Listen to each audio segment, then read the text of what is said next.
Korang tahu tak, ramai influencer perfume rate perfume apa yang paling hampir dengan LV Imagination. Ni aku nak cerita, Marwah by Arabiat Prestige. Antara bau yang paling hampir dengan Imagination dan sangat clean tapi tetap maskulin yang aku pernah try. Bila spray je, terus naik vibe fresh, spicy dengan citrus.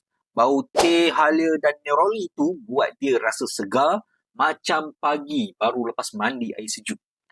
Lepas beberapa minit, dia datang pula layer amber, cinnamon dan juga frankincense. Dia akan bagi rasa warm, classy dan lelaki yang matang gila guys. Yang power, dia ada ambroxan.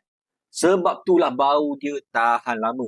Kurang dalam 7 jam dan stylish dia strong. Orang lalu belakang pun boleh bau. Dia balance gila antara fresh dan warm spicy. Sebab tu dia boleh pakai siang, kerja, lepak, semua masuk guys. Kalau korang suka bau yang segar, spicy tapi masih ada feel amber yang elegan, Marwah ni memang pick yang win bro. Bau mahal tapi tak koyak poket. Tak percaya? Back to kanan je.